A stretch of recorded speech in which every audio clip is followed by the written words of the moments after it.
नमस्कार मित्रों, वैवाहिक विवाद के मामलों में पत्नी के भरण पोषण का मुद्दा एक बहुत ही महत्वपूर्ण मुद्दा होता है, क्योंकि यदि पत्नी जानबूझकर पति को परेशान कर रही है तो वो पति से अलग रहकर पैसे लेने के लिए केस अवश्य करेगी।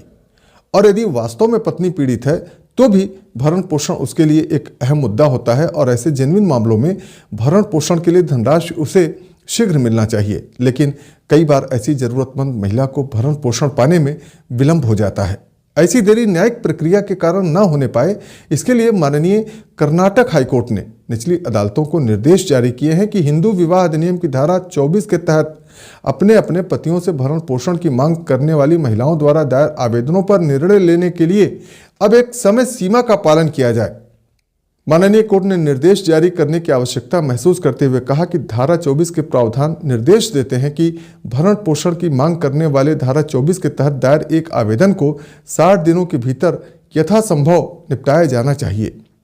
शब्द यथासंभव की व्याख्या इस तरह की जा रही है आजकल कि न्यायालय कुछ मामलों में तो 6 महीने बाद भी आदेश पारित कर रहे हैं, जिनमें आवेदन दाखिल करने के बाद 2 साल, 3 साल या 4 साल तक का भी समय लग जा रहा है।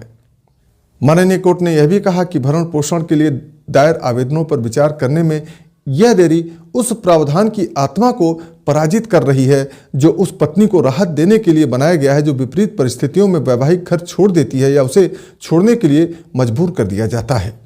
यह प्रावधान 60 दिनों के भीतर आवेदन के निपटान का निर्देश देता है, इसलिए इसे न्यायालयों द्वारा इस हद तक नहीं बढ़ाया जा सकता है कि पत्नी को सालों तक भरण पोषण की राशि ही न मिल पाए।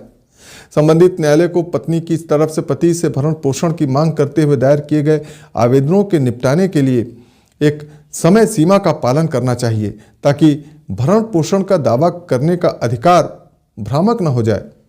इसके बाद कोर्ट ने ये समय सीमा जारी की है कि आवेदन पर नोटिस तुरंत जारी किया जाएगा और ईमेल या व्हाट्सएप के माध्यम से भी नोटिस की सर्विस करना कानून की नज़र में वैध सर्विस माना जाएगा। अब अधिनियम की धारा 24 के तहत अंतरिम भरण पोषण की मांग करने वाली पत्नी द्वारा दायर आवेदन पर अपनी आपत्ति दर्ज कराने के लिए संबंधित न्यायालय पति को 2 महीने का ही समय दे और संपत्ति और देनदारियों के विवरण दाखिल करने के लिए पत्नी को भी 2 महीने का ही समय अब दिया जाएगा। पत्नी द्वारा दायर संपत्ति और देनदारियों पर संबंधित न्यायालय पक्षकारों के तर्कों पर विचार करेगा और उन्हें सुनेगा और उचित आदेश पारित करेगा। यदि पहले नहीं तो 4 महीने के भीतर यह आदेश अवश्य पारित कर दिया जाएगा। इस प्रकार अब अंतरिम भरण पोषण की मांग करने वाले किसी भी आवेदन को तय करने के लिए आउटर लिमिट इसके दाखिल होने की तारीख से 6 महीने ही होगी। इस समय सीमा को प्राप्त करने के लिए संबंधित न्यायालय को पति और पत्नी दोनों को अनावश्यक स्थगन देने से बचना होगा, यानी कोर्ट की कार्रवाई में अब एडजर्नमेंट आसानी से नहीं मिलेगा। यदि पति या पत्नी अंतरिम भरण पोषण के आवेदन के आधार पर चल रही किसी कार्रवाई को समाप्त करने में सहयोग न करें तो न्यायालय कानून के अनुसार उचित आदेश पारित करने के लिए भी अब स्वतंत्र होगा, यानी पति पत्नी को मामले को खत्म कराने के लिए कोऑपरेट करना होगा। इस प्रकार 6 महीने से अधिक की कोई भी देरी केवल पारित होने वाले आदेश में लिखित रूप में दर्ज कारणों पर ही होनी चाहिए।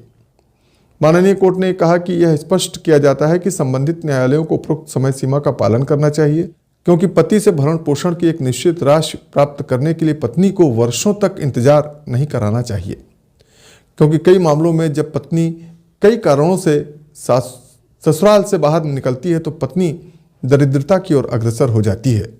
पत्नी को इस तरह की परेशानियों की ओर धकेले जाने से बचाने के लिए उपरोक्त समय सीमा का सख्ती से पालन किया जाना चाहिए। इस मामले में कोर्ट ने कहा कि पत्नी ने अधिनियम की धारा 24 के तहत 6 फरवरी 2020 को एक आवेदन दायर किया था। पति ने आवेदन दायर करने के 19 महीने से भी अधिक समय बाद 28 नवंबर 2021 को संपत्ति और देनदारियों के विवरण के साथ अपनी आपत्तियां दायर की थीं। तब न्यायालय ने 26 अगस्त 2022 को आवेदन पर निर्णय किया और आवेदन की तिथि से भुगतान किए जाने का निर्देश दिया। इस तरह कोर्ट ने आवेदन दाखिल करने के 30 महीने बाद इस मामले में इस मुद्दे का फैसला किया था। इस प्रकार कोर्ट ने याचिकाकर्ता पत्नी को दिए जाने वाले भरण पोषण को 15,000 रुपये से बढ़ाकर 50,000 रुपये और मुकदमेबाजी के खर्च को 50,000 रुपये से बढ़ाकर 1 लाख रुपये कर दिया। मित्रों, इस केस का विवरण नीचे डिस्क्रिप्शन में आप देख सकते हैं। तो ये थी वैवाहिक विवाद व भरण पोषण से संबंधित नवीनतम निर्णय की जानकारी। आगे भी ऐसी ही जानकारी पाने के लिए इस YouTube चैनल को सब्सक्राइब कर लें और वीडियो को लाइक व शेयर करना न भूलें। धन्यवाद।